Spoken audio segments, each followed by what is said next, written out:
Hello people, it's me Liploini, and this time we are in turn 4, I think, of my Let's Play. So, long story so short, there's not much happening yet, it's early. We got a proclamation from us. The last misfit, the She-Lord, shall hereby be known as the prophet of Jem and the holograms. Fascinating. And thus, every single nation in this game has now a prophet. And oh, villains, crippled units. Oops. I'm guessing what happened is that one of the crippled units... to explain. One of the many wounds you can get can cause inflictions. And one of those inflictions, well, sometimes it's stuff like disease, sometimes it's stuff like you are now crippled. And if you force a crippled unit to move, they will die. Since I have, how to put this, I don't know what to do with crippled units. I mean, some just select them and put them in force or something, as I don't have to move provinces. I just let them quietly die. I'm cruel like that. So in this case, one of my units, I guess, got hurt in an earlier battle and then died trying to march into the next province. And we attacked Corbion, and our She-Lord moved in and did some kills. Our lone slinger died and half of the remaining Fierborgs died. And our Guardian squad of 12 warriors eventually moved in and killed some more. It was still rather lopsided. Thankfully, the enemy just had slingers, nothing too long-ranged. Let's see. Left, F-time, in our fewer Fierborgs. Then we start with the blessing. Yeah, it's the classical. The archers in behind, the normal unit in front. It's something that isn't always needed, since the archers will just stay where they are and shoot optimally, or only move until they are in range, while the infantry will continue forward, but naturally pass your archers, so you don't have to always put them far behind. And whoops, it looks like our Fierborg line has broken, but where are our elf powers, elf lords? Oh, our elf lord is behind and killing. The funny thing is, if those commanders had been in range, that would be it. Instead, my elf lord is extremely slowly killing units here. And there is his elf lord guard. And then the enemy runs away. Okay. Well, eventually they reached him, but I'm not sure I should keep the non-guard commander. Seemingly far too slow. This kind of thing works better with cavalry. On the other hand, it's nice to know that they keep running after him. Let's see how this works out in the future. Anyway, another battle won. And then we had a case of diarrhea, sinking our defense by 10. Not good, not good. We can see here our defense is now 15 instead of 25. That's what your capital starts with. Well, 15 is still fairly high. Until the same thing happens again, I leave it like that. Now we have the last misfit, who is a level 3 priest. To explain, oh, this works better. I already gave the last misfit a batch of spells to look in the spell list. Those are the divine spells everyone gets, and they're in our list.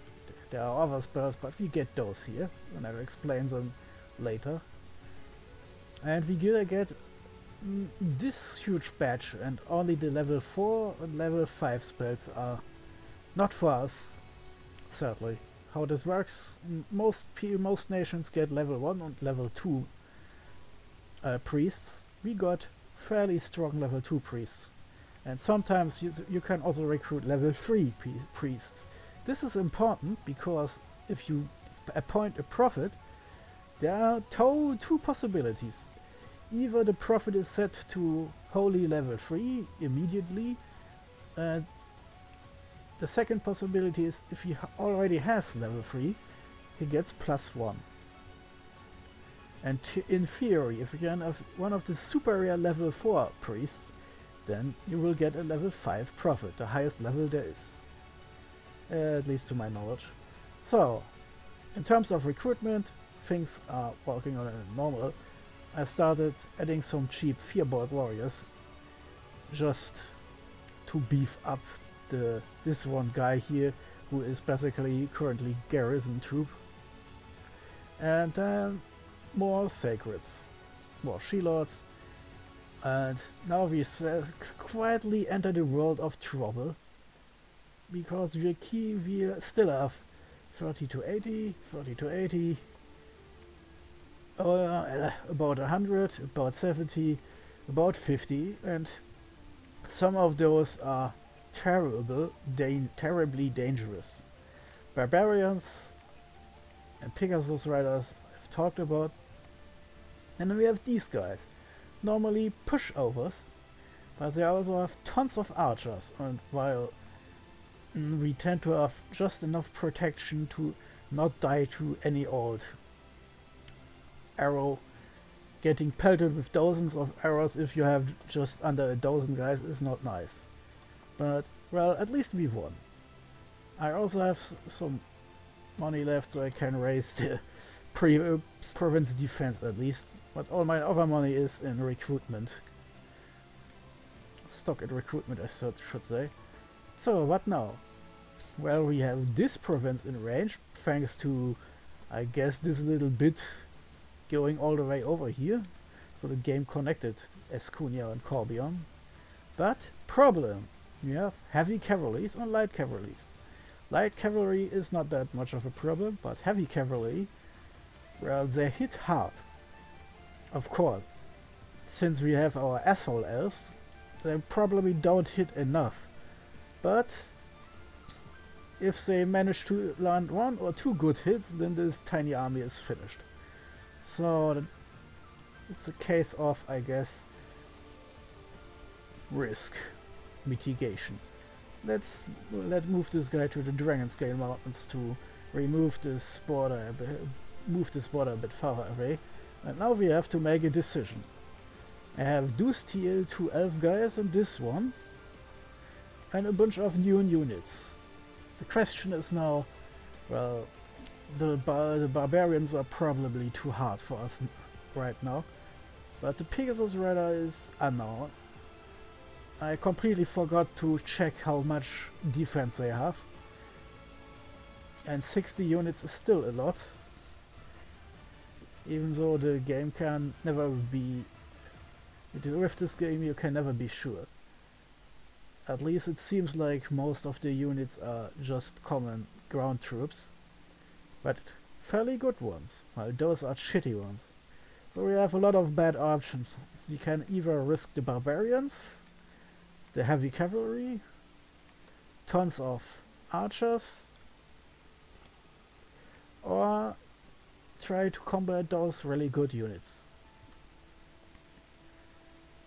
Option 1, I would say, is we combine our forces here and here for an attack on Belmar. Option 2, we immediately attack one of those 2 provinces and probably fail horribly.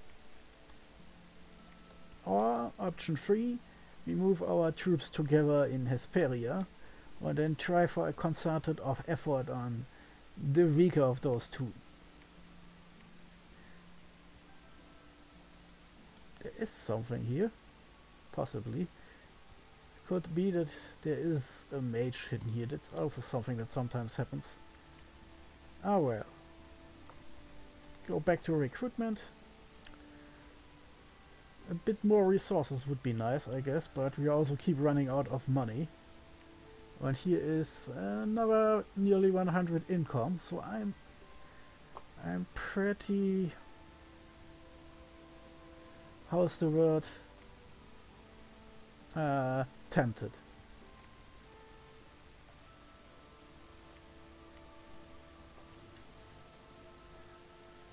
Yeah, the problem with elves is I have phenomenally good units and commanders, but really not much in terms of units.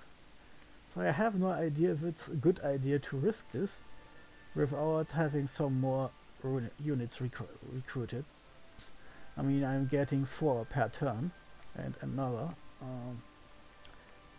It is kind of irksome because, well, I have to take some risk, but if I'm fucking myself over, that could be it for this turn.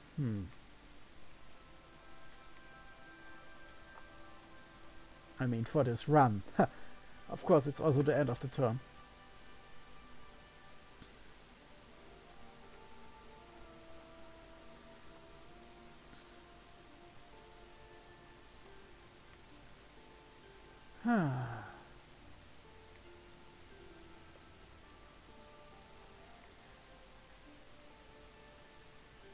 This will be an interesting battle if I commit, because my 3 She-Lords will be immediately surrounded by the Pegasus Riders attacking.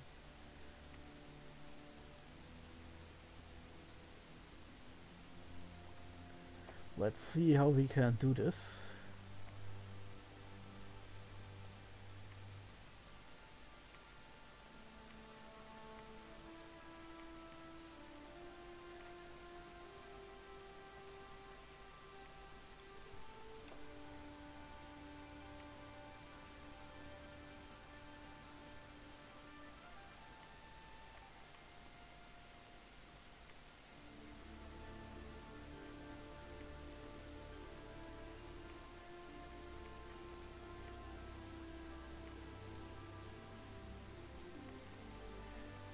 Our little blockbusters here to sacrifice themselves.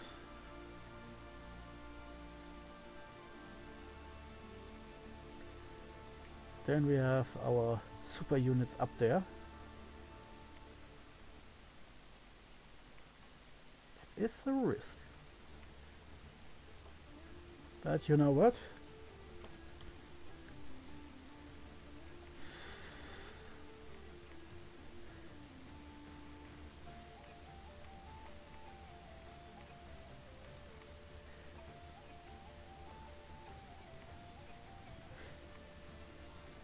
Well, if it were only 2, I probably wouldn't do this, but hell, we need to do some risks or we are just out of the... No, do not sneak, please. Something I forgot, because all of the last Misfits units are also sneaky. The game defaults to sneak, but we really don't want 1/3 of our super squad to immediately die.